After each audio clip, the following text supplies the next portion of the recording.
question that I've been hearing several times just today alone, which is, are you ready for the new year? Let's think about that question for a minute. So what if you're not ready? Here it is, right? Ready or not, it's here.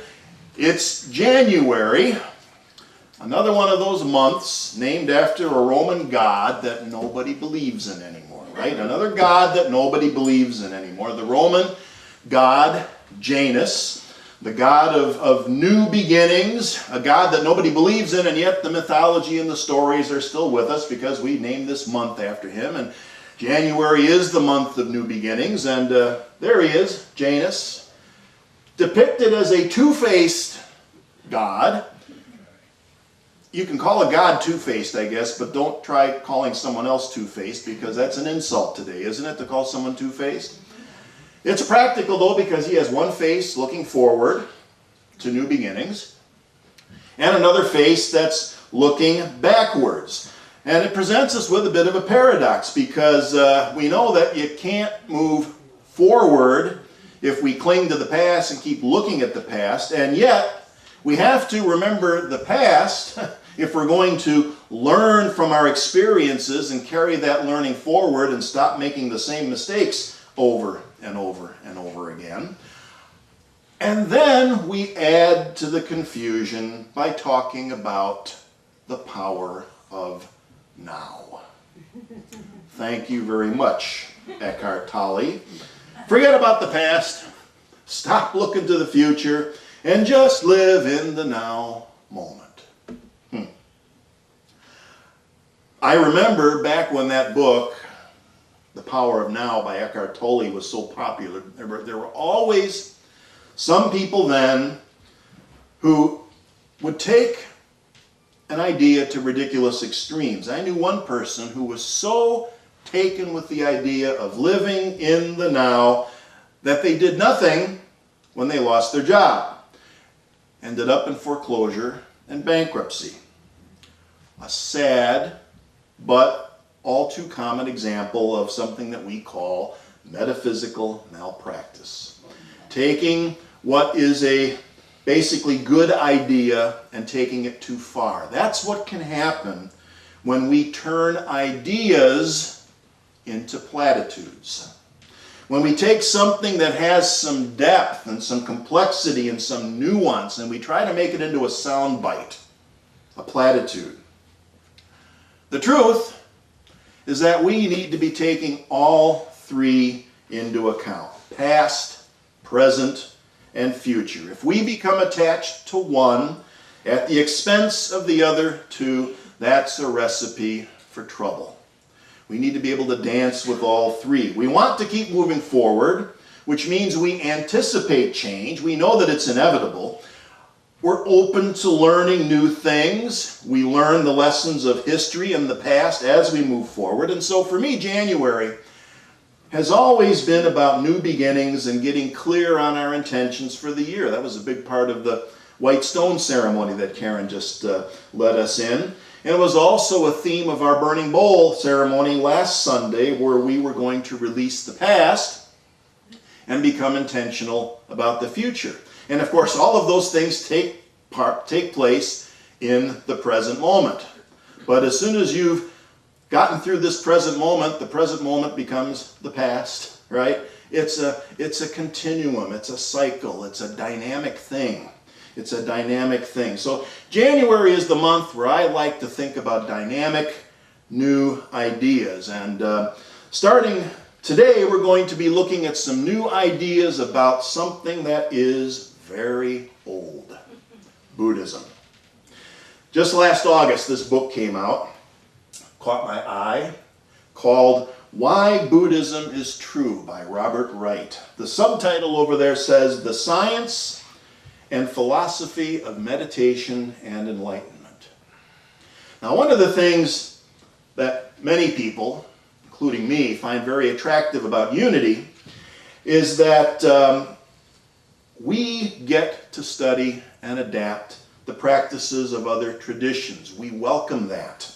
We encourage that. And for those of us who grew up in a more orthodox Christian tradition, that may have seemed like a breath of fresh air. That may have seemed like a new burst of freedom, being able to reach out and to look into the traditions of other faiths and other world philosophical traditions. You know, it wasn't all that long ago that if you wanted to visit another church or visit another denomination or study Buddhism or the different Hindu traditions, that you would be considered an apostate, a traitor to your faith. It was as if the traditional religions felt like they had to erect this like a Berlin Wall around their sacred ideas, right? These ideas were apparently so powerful that they had to put up a wall to keep other ideas out, or to keep their people in, to keep them from going outside to look at these other ideas. If you have to build a wall around an idea or a tradition, you got a problem. It must not be able to stand on its own merits if you have to protect it that way. So that was traditional religion. And fortunately, the Fillmores weren't burdened down with those ideas when they started the Unity movement in the 1880s. They were working with a blank slate. They made it part of their mission to study other religions. And if I were to name the three traditions that have had the greatest influence on Unity, it would be, first of all, our Western Judeo-Christian tradition, and then Buddhism, and then the different Hindu traditions, those three. Now, back when the Fillmores were just getting started, back in the late 1800s, people in this country knew very little about Buddhist and Hindu traditions. It was in 1893, for the first time in this country, at the Parliament of World Religions in Chicago, that people were first starting to become exposed to the teachings of Hindu Vedanta and Zen Buddhism. And even then, most of the most important Buddhist texts and writings still had not been translated into Western English. So, Charles Fillmore, Myrtle Fillmore, they were ahead of their time. They were anticipating what I would consider to be our Western fascination with Buddhist and Hindu traditions. And I think the reason that we're so fascinated with them is because they take a different approach from what we're used to. The Hindu and Buddhist traditions place experience, observation, and practice above authority and revelation. Hindu and Buddhist traditions are practical. When a person engages the practice, when you do the work, you can learn things about the mind and about consciousness by direct observation. You don't need some kind of a go-between.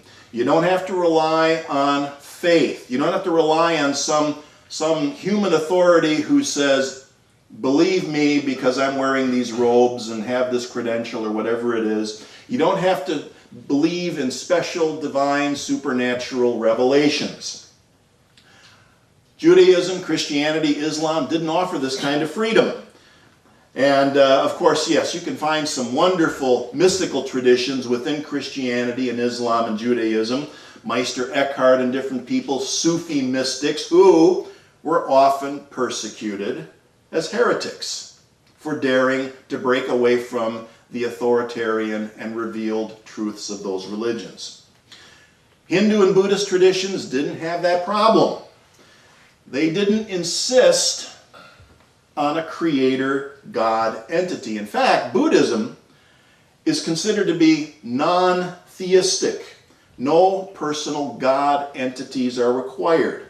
Metaphysical speculation is kept to a minimum, and they don't claim to have all the answers.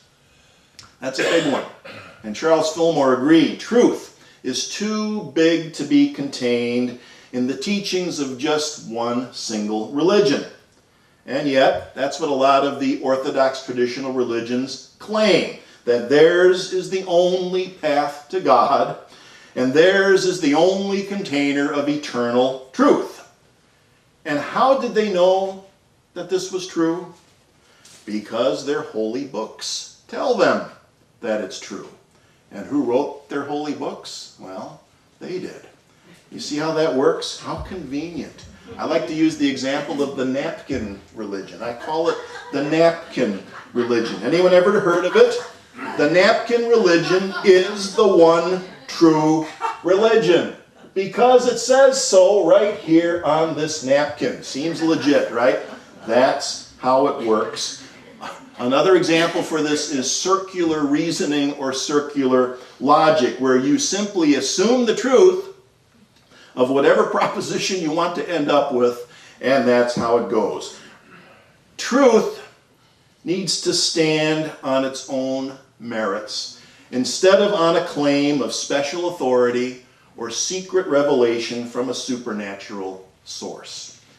If I claim that something works, then I should be able to prove that it works. So, that's what Robert Wright was setting out to do with Buddhism. That's what he wanted to do when he wrote this book. He wanted to examine the core ideas of Buddhism and see if he could come up with arguments and evidence to say that they were valid. And the biggest obstacle that he faced was trying to separate the core ideas of Buddhism from their cultural religious baggage. For example, here's a map of the, oh, that's not the map. I thought I had a map up there, but we'll talk about that guy here in a little bit. Buddhism started in India, and in India it got all mixed up with Hindu religious concepts like reincarnation, karma, and all that kind of stuff, not to mention all of these strange deities and demons in the various Hindu religions. In India, when Buddhism moved from India off to the northwest there, it got into Tibet. And the same thing happened when it got to Tibet. The indigenous Tibetan religion got mixed up with it, which is where we got that interesting deity that we had here before. I think I got these slides in the wrong order, Jacob. Sorry about that. You get to Tibet, and all of a sudden you see Tibetan Buddhism depicting a god that looks like this, a wrathful demonic entity. I think we have another couple of examples here. You'll see examples like this, and then you'll see the festivals where they don these masks. They look like this. That's from the Tibetan indigenous religion, and it got all mixed up in Buddhism. And it's so interesting to see how these different gods and goddesses differ based on what culture you find yourself in. Do you think you're going to find entities like this in our Western culture? It's not likely, because, you know, there's an old saying, there are no tiger gods in a land where there are no tigers. You see? It's often a reflection of the culture and the environment that you find yourself in. So how do you separate those things out? Now consider this. In the Hebrew tradition, we don't have that problem. Have you noticed how we have very few ancient Jewish depictions of God? You know why? Because the commandments forbid it. Make no graven image. It is forbidden in the traditional Hebrew religion to make images of God. Now the Christian religion, they go ahead and they make all sorts of images of God. But in the Jewish religion, the Holy Book says no graven images. And actually, there might have been some really good reasons for not allowing any images, as we can see in this exchange here between Jesus and the Buddha. This is the Buddha talking to Jesus, and the Buddha is saying, I should have made one of those nobody can depict me rules because they always make me fat. And Jesus says, tell me about it. I've been a blonde white dude for like 2,000 years. Have you seen the blue-eyed, brown-haired surfer dude Jesus that they used to depict in medieval Europe? All of a sudden, Jesus becomes like they are, instead of the way that he was, which was a Jewish person from the Middle East who would have looked totally different. So that's the kind of thing that happened with Buddhism. It goes from Tibet to China, where it gets mixed with elements of Taoism and the teachings of Confucius. From China, it goes to Korea. Then it winds up in Japan, where we get that wonderful, eclectic, dynamic mix of Buddhism, samurai culture, and the Shinto religion that gave the world Zen Buddhism. And we're just talking about the northern migration of Buddhism. There was an entire southern tradition. That map I had up there before showed that you can go from the southern tip into Sri Lanka, into Burma, into Cambodia, Laos, and Thailand, and you get something that's different. You get that traditional form of meditation that we know as Vipassana. How many of you heard of Vipassana? You also know it as mindfulness meditation in this country, or insight meditation, same thing. So now we have some decisions to make. Here we go. If I want to be a Buddhist, what deities do I have to worship? Should my robes look like, let's see if we got the robe, should my robes look like this? Or should they look like this next one? Huh? Or should I meditate sitting facing the wall? Or should I meditate facing the center of the room like this? Different traditions, different practices. And of course, here's a big one for us in America. Do I meditate sitting cross-legged on the floor? Or can I use a chair? Show of hands here. This last Christmas season, this last Christmas when you had everybody over for Christmas dinner, did you put the prime rib on the floor and invite everyone to pull up a pillow? Let's see, 1, 2, 3. No, I'm just kidding. You know, we don't do that in this country, do we? We sit on chairs, and yet over in those other countries we're talking about, sitting on the floor is what they do. They learn that from the day that they're born. I'll tell you what, I've spent some time in a Buddhist monastery. Sitting on the floor doesn't work for me. If I sit cross-legged for more than 20 minutes, my left leg falls dead asleep. Everything I've tried, it just doesn't work because I grew up sitting in a chair. So, and by the way, there may be some practical reasons why people sit on the floor. It's a lot harder to fall asleep when you're sitting cross-legged on the floor rather than in a nice comfy chair. But beyond that, we're talking about a lot of different cultural baggage. And it's difficult to separate the core ideas of Buddhism from that cultural baggage. That's a big task.